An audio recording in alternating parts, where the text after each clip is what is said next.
Todo esto en una sola plataforma. 20 partidos políticos se disputan el ansiado sillón presidencial. Y de las 21 listas partidarias, solo 130 curules serán ocupados. Y tú serás el encargado de decidir. Pronto.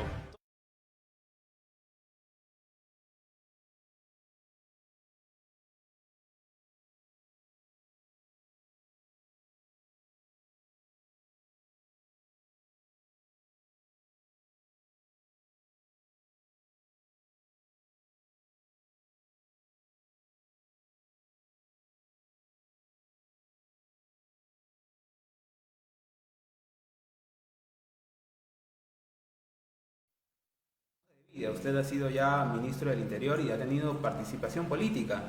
Consultarle acerca de por qué ahora postularse al Congreso, ¿no?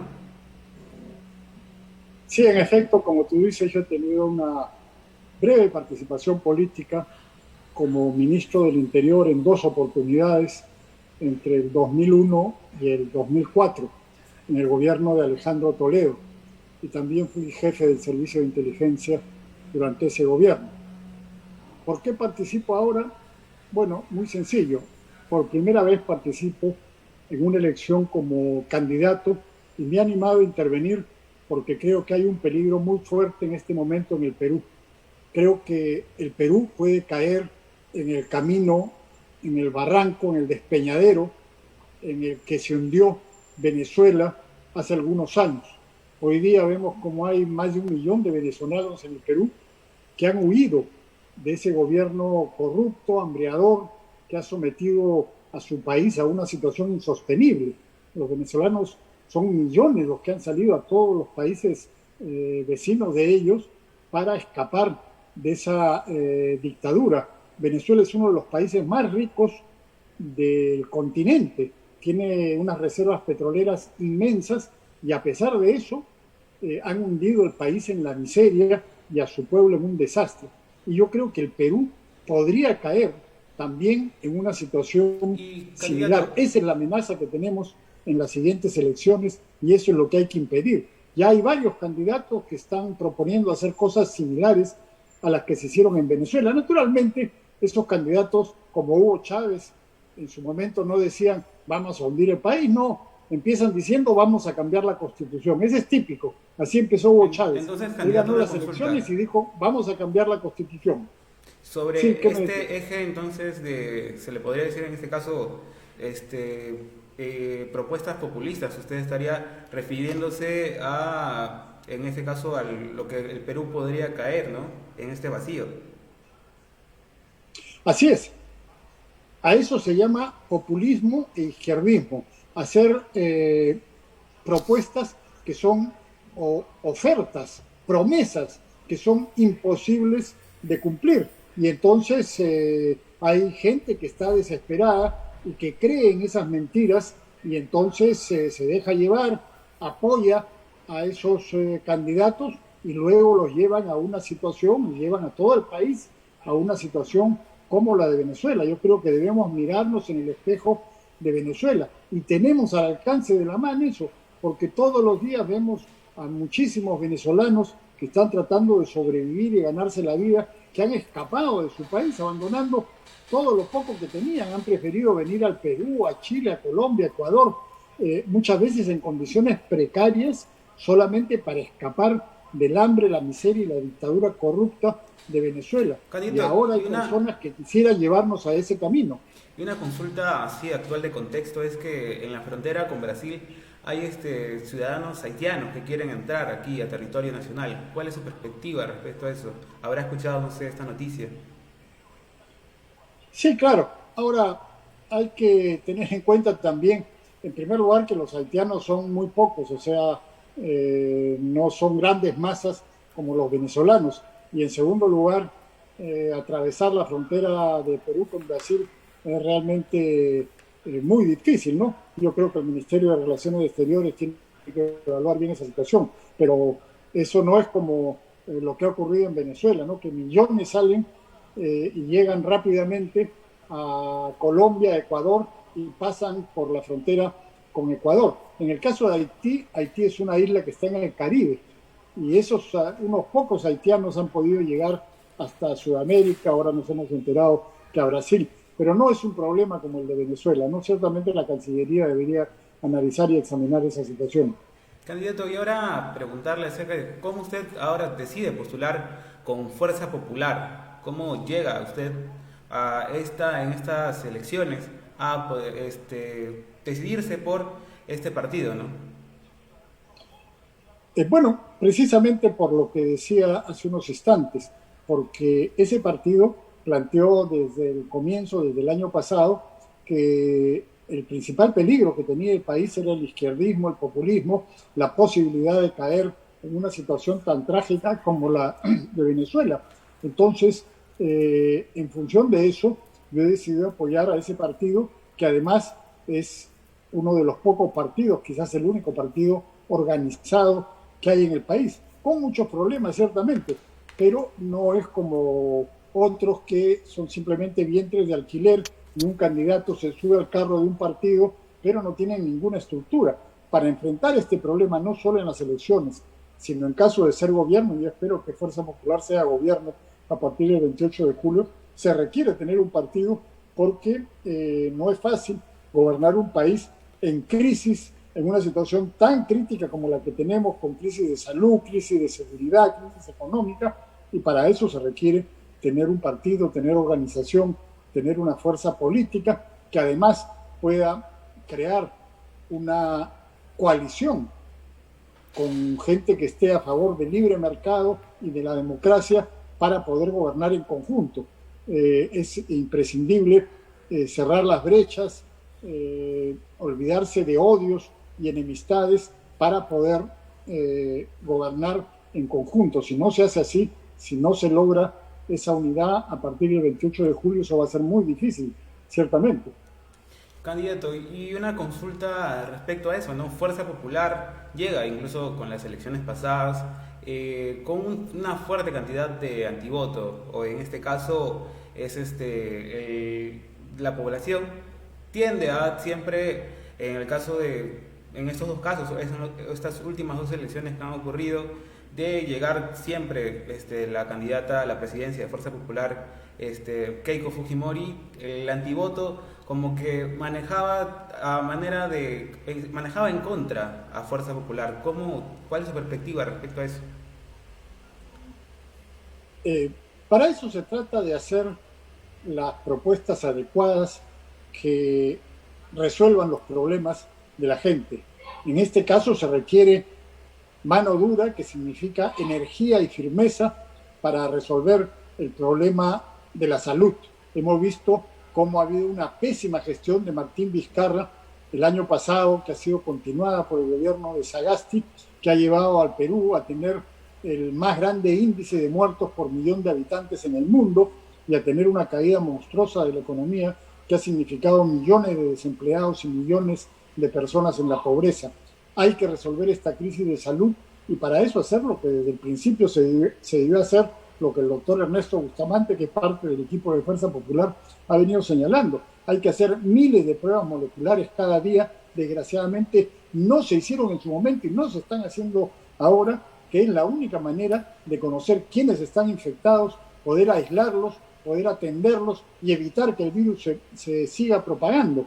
Hacer cuarentenas brutales como la que hizo Vizcarra o como la que se está haciendo ahora, que no es tan dura, pero es una cuarentena, lo único que hace es arruinar a muchos peruanos, a muchos empresarios, a muchos informales que tienen que sobrevivir día a día y no logra contener el virus. Hemos visto esta cuarentena llevar por la tercera semana y tenemos el más grande número de muertos, más que en agosto del año pasado, que fue muy alto también. Entonces estas cuarentenas no sirven para eso si es que no se hacen pruebas moleculares, miles de pruebas moleculares. Esto se está diciendo desde el año pasado, lo ha dicho el doctor Ernesto Bustamante, y simplemente por alguna razón realmente muy, muy extraña, compraron millones de pruebas rápidas que no sirven y el virus se siguió propagando. No compraron ni aceptaron donaciones de oxígeno por su tendencia precisamente izquierdista, antiempresa privada, y ahora la gente no tiene oxígeno. Realmente es una política criminal la que se ha seguido, que está haciendo que muchas personas que pudieron haberse salvado vayan a morir. y además ya lo que hemos visto, como estos sinvergüenzas tomaron un lote de vacunas el año pasado y se vacunaron mientras la gente seguía muriendo y ellos ya estaban a salvo. Realmente es criminal lo que ha ocurrido en el Perú y esto hay que cambiarlo de todas maneras. Y candidato, justo hablando de este tema en particular, en este caso de la vacunación del expresidente Martín Vizcarra, la perspectiva general, en todo caso usted, ¿cómo dejaría a esto al Perú? ¿No? Esta es una crisis sanitaria que ahora, otra vez, después de la salida de la ex ministra de Salud, Pilar Macetti, deja al Perú otra vez tambaleándose, ¿no? ¿Cuál es su visión del escenario político y en este caso del escenario sanitario en Perú? Bueno, en este caso estamos en una situación muy mala, como digo. Eso no es por falta de dinero, porque durante los últimos 30 años había habido una política económica que había permitido que las arcas del Estado estuvieran llenas.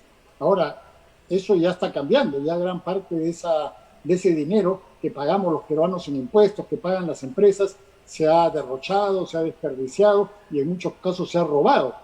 Pero el problema es que a pesar de que se ha gastado todo este dinero, no se han resuelto los problemas. Vemos cómo nuestro vecino Chile, por ejemplo, ya vacunó a más de 1 millón de personas y siguen vacunando a muchísimas personas cada día, y acá recién está llegando el primer lote de vacunas.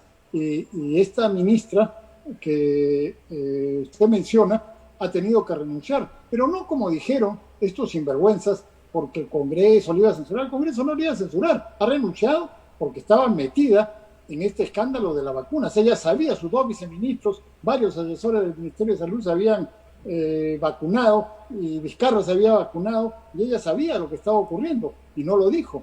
Por eso ha tenido que renunciar en medio de este escándalo, y este gobierno es el que la nombró. Entonces está claro que es la incompetencia de este gobierno que tiene esta clase de personas, como la ministra de Relaciones Exteriores, que recién acaba de admitir que ella se vacunó antes que todos, y además ella no es una persona que está en riesgo, no es una persona de la tercera edad, no tiene los riesgos que tienen otros, y prefirió vacunarse usando de su poder. Eso se llama el uso y el abuso del poder para beneficio propio, y en este caso ya no es que se benefician con dinero, se benefician con la vida. Es decir, mientras muchas personas mueren, ellos sobreviven gracias al poder que han usado ilegal e ilegítimamente.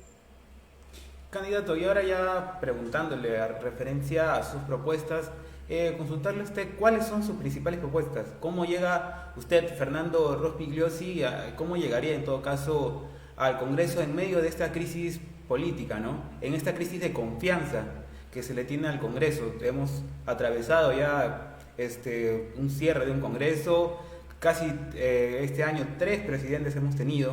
¿Cómo llega usted y con qué propuestas llega, en todo caso, Fuerza Popular? Mira, nuestras propuestas son para gobernar el Perú a partir del 28 de julio. En lo que a mí respecta, en lo que se refiere al tema de la seguridad ciudadana, nuestras propuestas están enfocadas en resolver los problemas de la gente. ¿Cuál es el problema que tiene la mayoría de peruanos en este momento? Es lo que se llama el delito callejero. Los arrebatos, los robos, te roban el celular, te roban la cartera. La inmensa mayoría de los delitos son de este tipo. Y eso es lo que afecta a la mayor parte de ciudadanos. Nosotros tenemos que resolver los problemas de los ciudadanos. Para eso hay que hacer varias cosas. En primer lugar, fortalecer las comisarías. El delito callejero se combate desde las comisarías, y eso es lo que hay que fortalecer. Muchas veces las comisarías son el último eslabón del Ministerio del Interior o de la Policía. Tenemos que fortalecer las comisarías. Y dentro de las comisarías, ¿qué cosa? La investigación criminal, es decir, los detectives, los pesquisas. Los detectives de la policía son muy buenos cuando los dejan trabajar y cuando quieren trabajar. Por ejemplo, el otro día vimos cómo asaltaron una joyería en el Jirón de la Unión. Eso salió en todos los medios. A las pocas horas, los detectives de la Dirección de Investigación Criminal, la DIRINCRI, capturaron a los delincuentes. Ese no es un delito callejero, es un delito mayor. Pero lo mismo puede hacerse a nivel de delitos callejeros, que son mucho menores, más pequeños, pero que son muchísimo más. Eso hay que combatirlo, fortaleciendo las comisarías, fortaleciendo la investigación criminal. El número y la calidad de los detectives en las comisarías tiene que aumentar. En segundo lugar, patrullaje inteligente. Para hacer patrullaje inteligente, que significa patrullar en los puntos calientes donde usualmente se cometen los delitos, se requiere lo que se llama el mapa del delito, pero actualizado. No hay mapas del delito actualizados. ¿Por qué? Porque mucha gente no denuncia los delitos. ¿Por qué no denuncian los delitos? Porque no tienen confianza en el sistema. Entonces ahí hay que recobrar la confianza en el sistema, recobrar la confianza en la policía. Para eso necesitamos, y voy a otro punto, policía comunitaria, es decir, la policía cercana a la población. Por ejemplo, el policía tiene que conocer el barrio al cual está asignado, tiene que conocer la cuadra, tiene que conocer a los guachimanes que hay en esa cuadra, o a las juntas vecinales, o al bodeguero, al zapatero, al sastre, tiene que conocerlos, se pueden tener contactos ahora muy rápidos y muy fáciles a través de grupos de WhatsApp, de tal manera que se le puede informar, por ejemplo, al policía cuando hay personas sospechosas o cuando se está cometiendo un delito para que acude inmediatamente, relación con serenazgo en los lugares donde hay serenazgo, etcétera. Eso se llama policía comunitaria, policía de cercanía. Entonces, resumo. Primero, combatir el delito callejero es lo más importante, los robos de celulares, de carteras, etcétera. Segundo, fortalecer las comisarías. Tercero, en las comisarías fortalecer la investigación criminal o detectives de mejor nivel y un número mayor.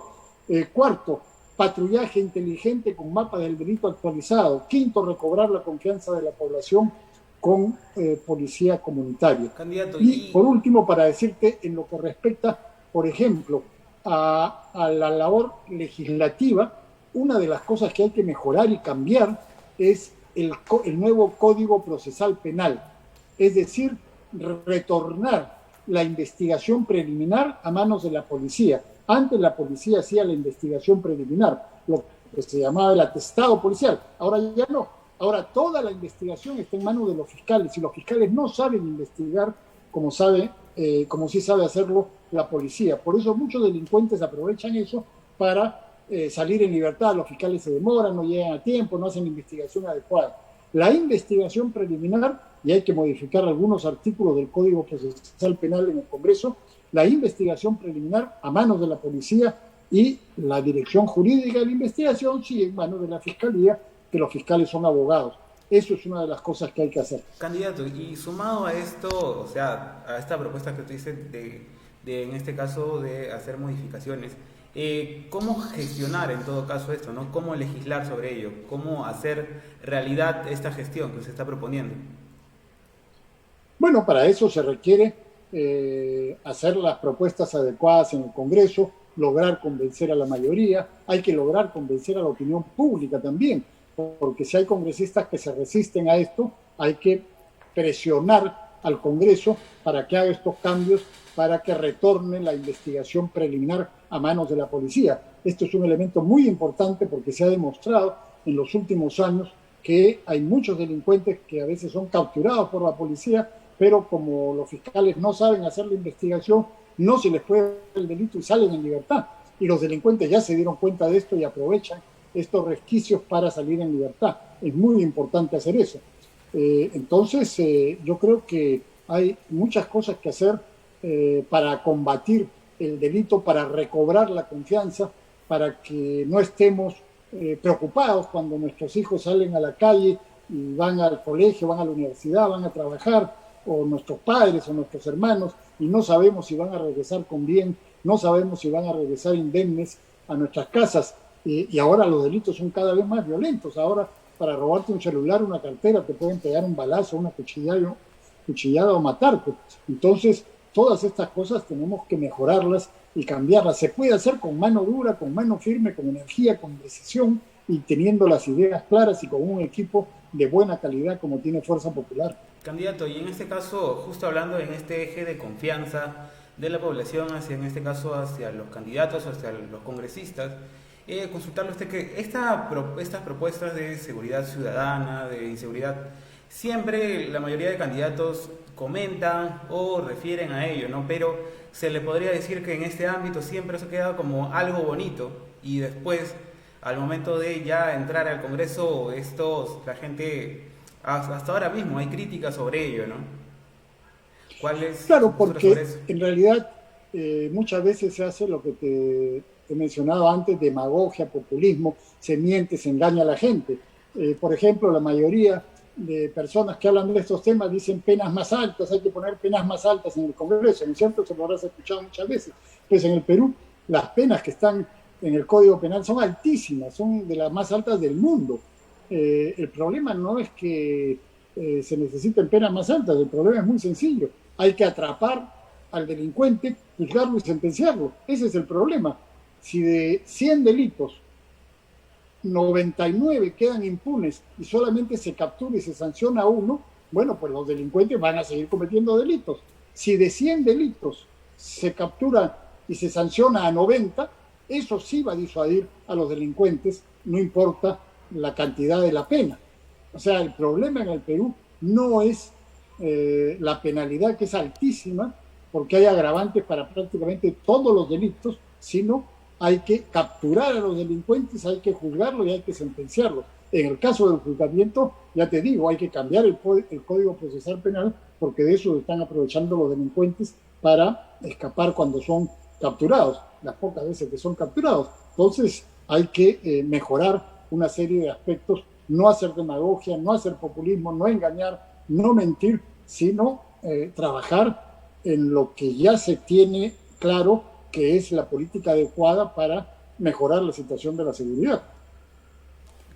Antes de continuar con la entrevista, recordarle a nuestro público de Perú Decide Bien que pueden hacer sus preguntas aquí abajo en los comentarios, así que pueden dejar todos sus interrogantes que ustedes tengan y nosotros ahora continuamos con la entrevista a Fernando Rospigliosi. Bueno, candidato, ahora consultarle referido en este caso al tema del contexto del coronavirus. ¿Cuál es su perspectiva respecto a ello, ¿no? El Perú queda golpeado tras esta crisis sanitaria.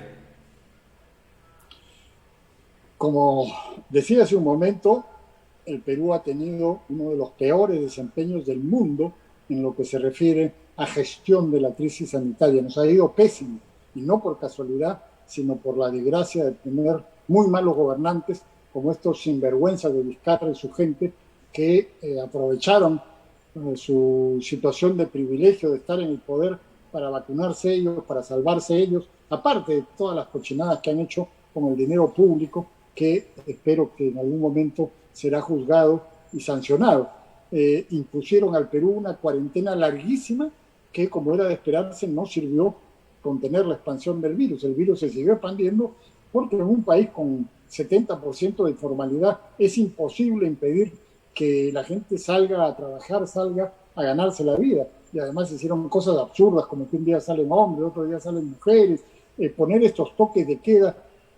Ahora lo tenemos a las 6 de la tarde, que lo único que hace es propiciar aglomeraciones. En otros países los mercados y supermercados están autorizados a abrir 24 horas.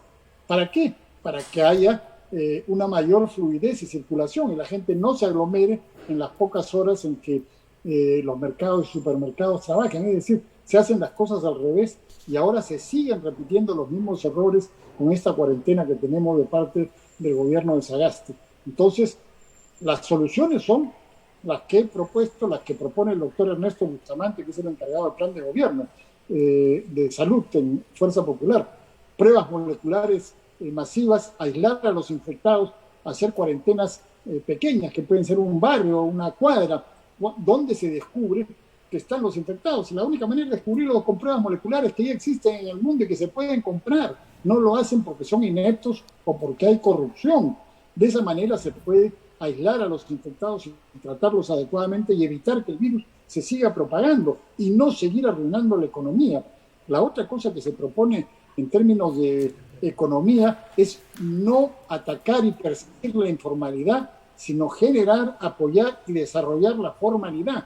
Hay que apoyar que se desarrollen empresas formales, que la gente gane salarios justos, pero no hay que perseguir a palos a los informales como hacía algún candidato en un distrito, perseguirlos a golpes y no dejarlos que se ganen la vida y que trabajen. Eso no está bien. No perseguir ni atacar la informalidad, sino desarrollar la formalidad, es decir, incentivar a que se establezcan empresas formales que puedan pagar salarios justos con todos los beneficios sociales. Eso es lo que tenemos que hacer. Candidato, y ahora consultarle respecto a cuál es su opinión al toque de queda. Usted mencionaba justo que los principales afectados, en este caso, frente a estas acciones que toma el gobierno, es sobre todo en este caso los conos, la periferia de Lima, ¿no? ¿Cuál es su opinión respecto a ello? ¿Cómo usted cree que deja al Perú este gobierno y sobre todo a las zonas más afectadas? Bueno, la deja en un estado pésimo, crítico, ¿no? Respecto al toque de queda, yo estoy en desacuerdo con el toque de queda, no desde ahora. Yo lo dije desde el mes de marzo del año pasado, cuando empezó esta política equivocada de Vizcarra y estos toques de queda que se han venido prolongando ya indefinidamente durante prácticamente un año. Y ahora nos han puesto un toque de queda a las 6 de la tarde en pleno verano, como si los peruanos, como si la mayoría de los peruanos tuviéramos grandes casas bien ventiladas, con piscina. Claro, unos pocos tienen eso, pero la mayoría no tenemos eso. Entonces, es absurdo en pleno verano hacer que la gente se encierre en su casa a las 6 de la tarde. Dicen que hacen esto para evitar las fiestas y estas cosas. Es una tontería, pues, porque no las están evitando. Ya sabemos que hay gente irresponsable que igual hace fiestas en la noche y se reúne. Eso es un error y eso hay que sancionarlo.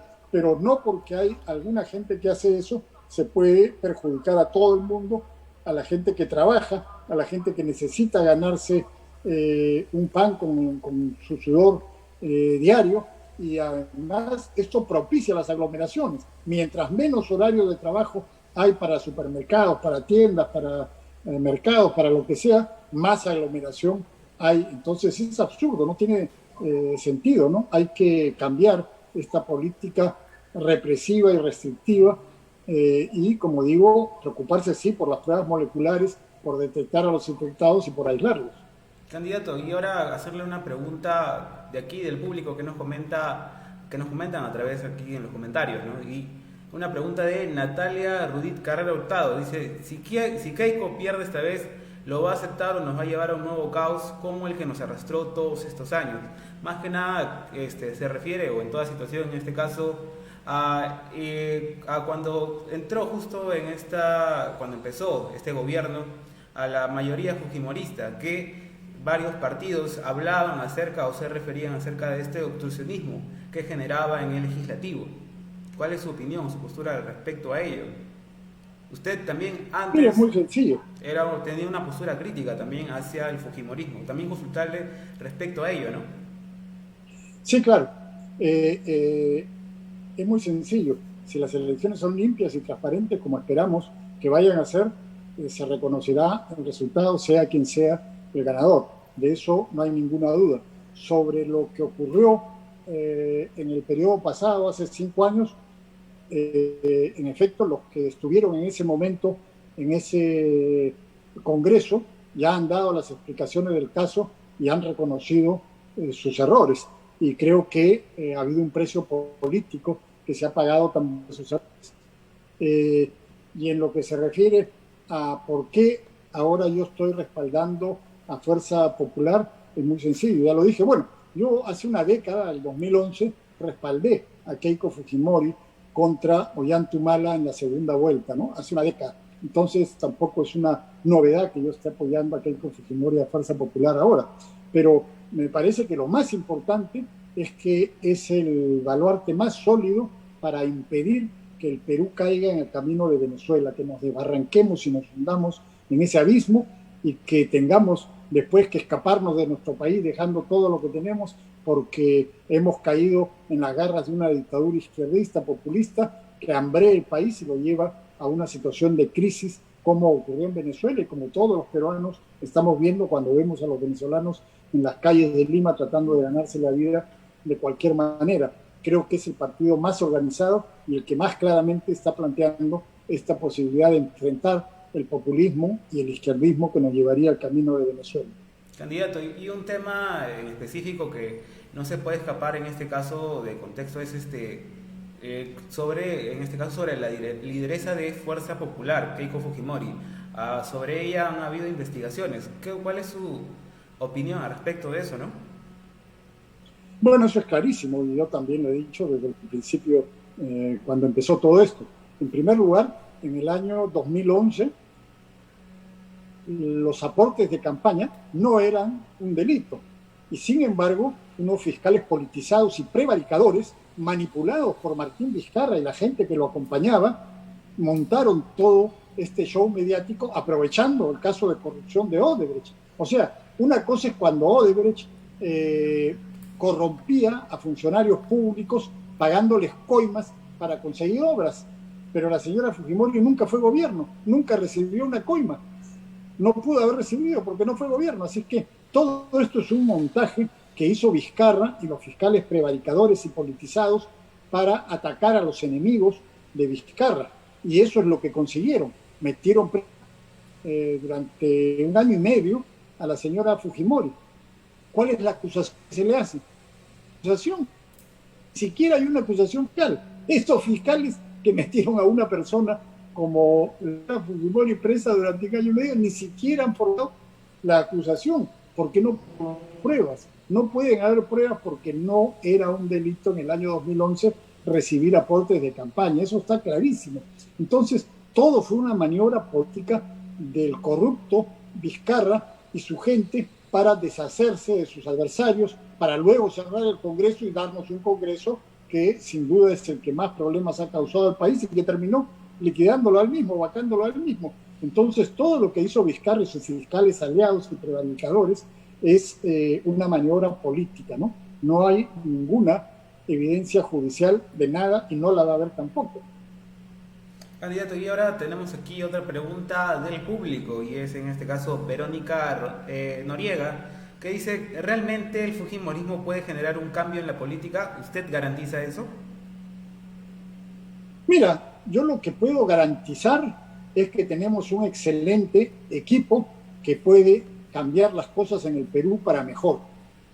Por ejemplo, tenemos, te decía, en el plan de gobierno y como candidato al Congreso al doctor Ernesto Bustamante, que es desde el principio un técnico, un doctor muy reputado, que desde el principio ha venido planteando las alternativas que se requieren para resolver el problema del virus. Tenemos a Nano Guerra García, que es un emprendedor que va a poder desarrollar esta política de no perseguir ni castigar a los informales, sino desarrollar la formalidad. Tenemos a la señora Patricia Juárez, que tiene una larga trayectoria municipal para formalizar la propiedad de muchísimas personas que no han formalizado su propiedad todavía.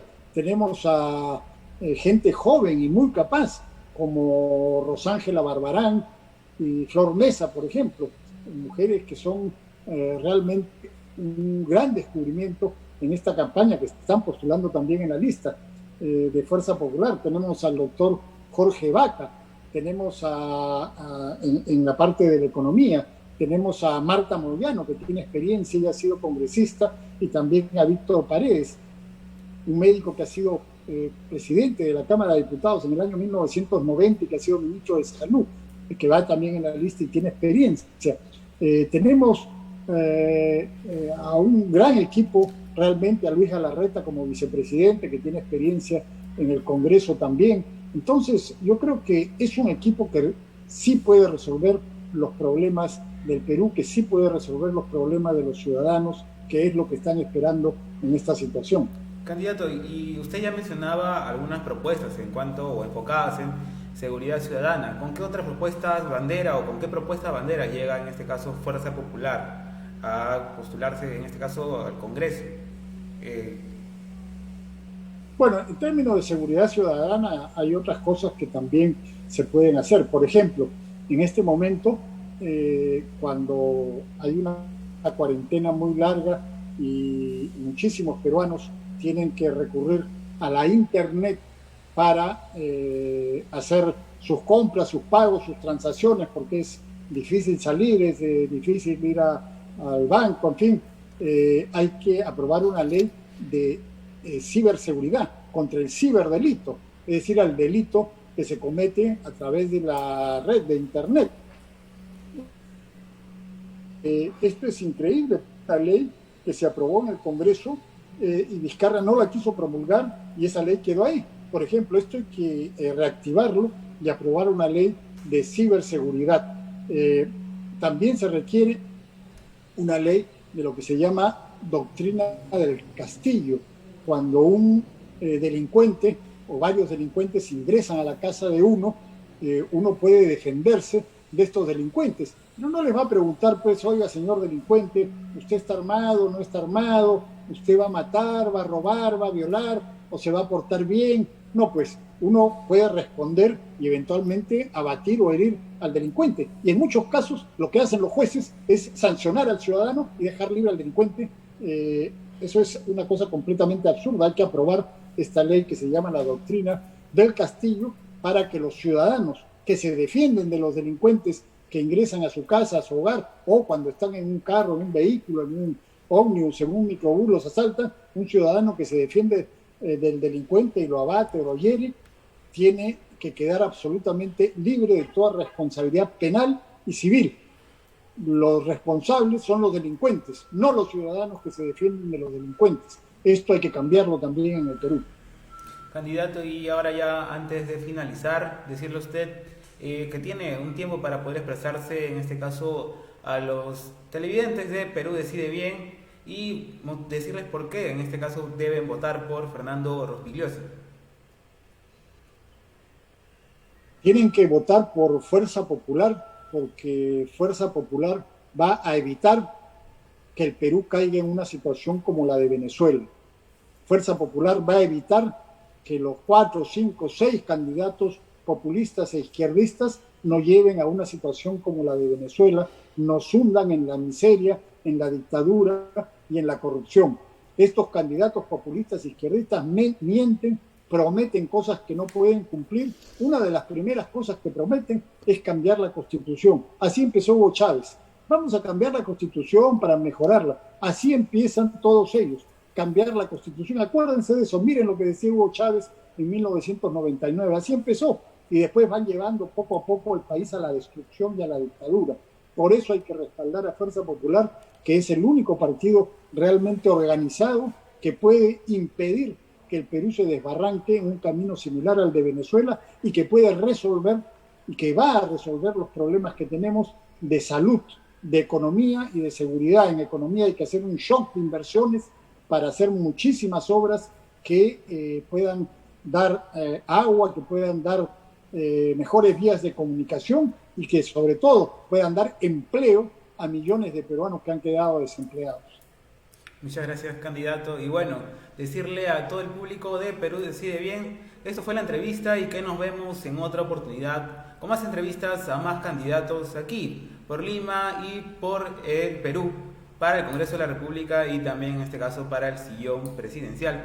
Recordarle a todos nuestros televidentes de Perú Decide Bien que ustedes tienen la opción a elegir y ustedes deben emitir un voto responsable. Así que eso fue todo. Muchas gracias, candidato, y nos vemos en otra transmisión de Perú Decide Bien. Muchas gracias a usted y a todos sus oyentes y televidentes.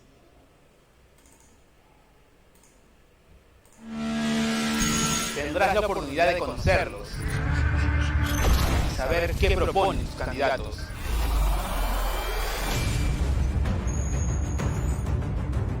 Todo esto en una sola plataforma.